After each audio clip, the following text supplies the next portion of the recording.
Carbonate ion, carbonate ion का Levi's dot structure खुद से ट्राई करो। हाँ बच्चों, मैं एक बात क्लियर कर दूं, काफी बच्चों को ना डाउट होता है देखकर कि सर ये क्या कार्बोनेट आयन का शेप ऐसा होता है, सल्फेट आयन का शेप ऐसा होता है। नहीं बच्चों, लेविस थ्योरी फेल इसलिए हुआ था क्योंकि देखो बच्चों, लेविस थ्योरी का जो फेल होने का सबसे बड़ा कारण था ना, वो यही था कि वो ना ज्योमेट्री को एक्सप्लेन नहीं कर पाए। मतलब उन्होंने बता तो दिया कि स्ट्रक्चर कैसा होगा, बट वो ये नहीं बता पाए कि कोई भी कंपाउंड का आयन का शेप कैसा होता है। ठीक है, आपको धीरे धीरे समझ में आ जाएगा। पहले आप इसका स्ट्रक्चर बनाओ कार्बोनेट आयन का।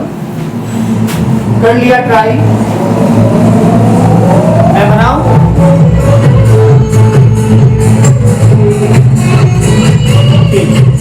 तो सबसे पहले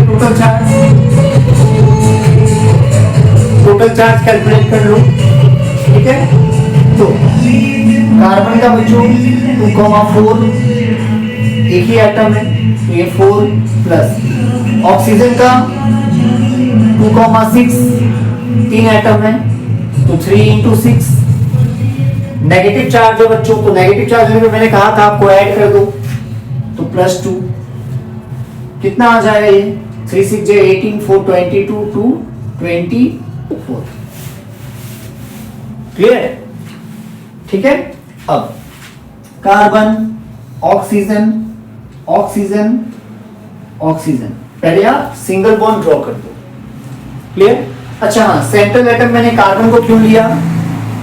क्योंकि लीस्ट इन नंबर है। देख लो, कार्बन 1 है, ऑक्सीजन 3 है ना। पॉइंट्स को फॉलो करो बस, जो मैंने लिखवाया स्टार्टिंग में, अपने आप बनता चला जाएगा।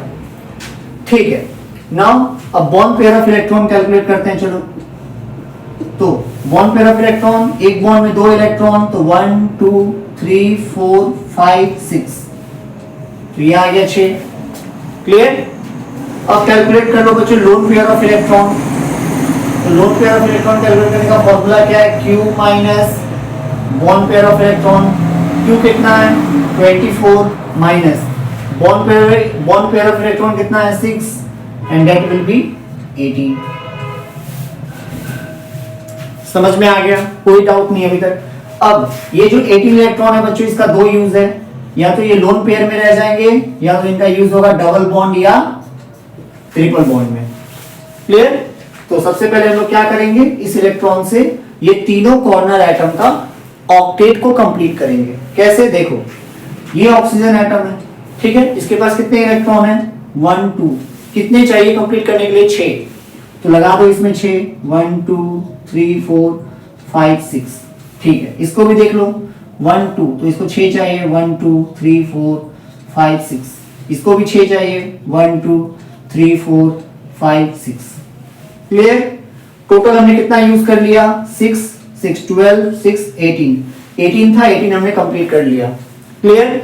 अब देखो, क्या कॉर्नर एटम का क्या ऑक्टेट कंप्लीट है? 2 2 4 2 6 2 8। ठीक है, इसका भी कंप्लीट है, इसका भी है, इसका भी है, कंप्लीट। क्लियर? क्या ये स्ट्रक्चर सही है? नहीं। कार्बन का चेक करो, 1 2 3 4 5 6, ला, कार्बन का तो ऑक्टेट ही कंप्लीट नहीं हुआ। मैंने क्या कहा था, याद करो, रूल नंबर 5 या 4, आई डोंट नो, क्या था रूल नंबर 4 या 5? जो सेंट्रल एटम होगा वो नेग्लेक्ट कर सकता है ऑक्टेट रूल को, मतलब उसके पास 8 इलेक्ट्रॉन या 8 से ज्यादा इलेक्ट्रॉन हो सकते हैं, बट कम नहीं। इसका तो ऑक्टेट कंप्लीट नहीं है, तो ये क्या करेगा, इसके एक लोन पेयर को उठा के यहां पे लगा लेगा। फिर अब चेक करो, 1 2 3 4 5 6 7 8, हाँ कंप्लीट। इसका चेक करो, 1 2 3 4 5 6 7 8, हाँ अब जाके कंप्लीट हो गया। क्लियर? समझ में आ गया? ठीक है सर, लेकिन अब ये नेगेटिव चार्ज कहां पुट करें? अब ये नेगेटिव चार्ज कहां पुट करो? तो देखो, डोंट वरी, समझा रहा हूं, ध्यान से सुनो। इसके लिए बच्चों हम कैलकुलेट करते हैं फॉर्मल चार्ज। क्या कैलकुलेट करते हैं? Formal charge. मतलब फॉर्मली चार्ज कहां पे होगा स्ट्रक्चर में, फॉर्मली चार्ज कहां पे रखा जाएगा, इसके लिए बच्चों एक फॉर्मूला है। ठीक है, क्या है वो फॉर्मूला? ध्यान से देखो, फॉर्मल चार्ज का जो फॉर्मूला है बच्चों वो है valence electron minus lone pair of electron minus bond pair of electron divided by 2। ठीक है, हर एक एटम के लिए कैलकुलेट करो, जो वैल्यू आएगा उस हिसाब से आप चार्ज पुट करो। क्लियर? देखो कैसे, जैसे मान लो ये है एटम नंबर 1, ये है एटम नंबर 2, ये है एटम नंबर 3, ये है एटम नंबर 4। क्लियर? तो चलो पहले मैं क्या करता हूं, एटम नंबर 1 के लिए निकालता हूं formal charge for atom number 1। तो वैलेंस इलेक्ट्रॉन कितना होता है बच्चों ऑक्सीजन का 6 माइनस लोन पेयर कितना है देखो 1 2 3 4। ठीक है, minus bond pair of electron by 2। तो बॉन्ड पेयर ऑफ इलेक्ट्रॉन कितना है इसके लिए 1 2 3 4 4 बाय 2। समझ में आ रहा है ना? वैलेंस इलेक्ट्रॉन कितना ऑक्सीजन का 6 लोन पेयर 1 2 3 4। ठीक है, minus bond pair of electron, ये कितना बॉन्ड बनाया देखो डबल ना, तो 1 2 3 4 इसके लिए तो 4 बाय 2। समझ रहे हो ना? then this will be 6 minus 4 minus 4 by 2 that is 2 and this will be 0। ठीक है, तो इस पे कोई चार्ज नहीं है, इस पे कोई चार्ज नहीं है। ठीक है, देखो बच्चों ये मैं चाहता तो मैं पहले ही बता देता आपको। ठीक है, एक चीज याद रखना, मैं आपको एडवांस में बता रहा हूं, जब भी ऑक्सीजन आपको डबल बॉन्ड में नजर आए ना, याद रखना उस पर कोई चार्ज नहीं होता है।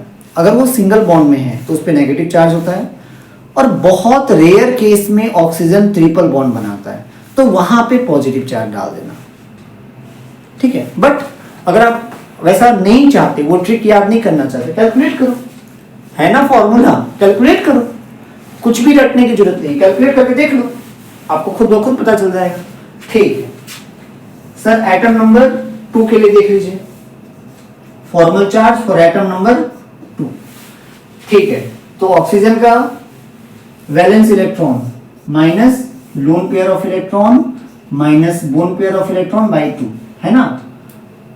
ठीक है, तो एटम नंबर 2 ऑक्सीजन का बच्चों valence electron 6 minus lone pair of electron 1 2 3 4 5 6 minus bond pair of electron by 2। तो बॉन्ड पेयर ऑफ इलेक्ट्रॉन कितना है 1 2, ये तो बस एक ही बॉन्ड बनाया है, that is 2 bye 2। 6 minus 6 is 0, 2 by 2 is 1, that is -1। मतलब इस पे चार्ज आएगा, समझ रहे हो ना? इस पे चार्ज आएगा, नेगेटिव चार्ज। देखो सेम तो ये भी वैसा ही है, ये भी सिंगल बॉन्ड, ये भी सिंगल बॉन्ड, मतलब इस पे भी नेगेटिव चार्ज आएगा। अरे नहीं समझे, ये ऑक्सीजन भी सिंगल बॉन्ड पे है तो नेगेटिव चार्ज, तो ये भी तो सेम वैसा ही है, कैलकुलेशन करने की जरूरत ही नहीं है, इस पे भी नेगेटिव चार्ज ही आएगा। ठीक है, चलो अब एटम नंबर 4 के लिए कैलकुलेट कर लो, कार्बन के लिए देख लो, तसल्ली हो जाएगा आपको। ठीक है, चलो तो कार्बन के लिए formal charge for atom number 4। तो वैलेंस इलेक्ट्रॉन कितना होता है इसके लिए, वैलेंस इलेक्ट्रॉन होता है बच्चों 4 minus lone pair of electron नहीं है, नॉट अवेलेबल।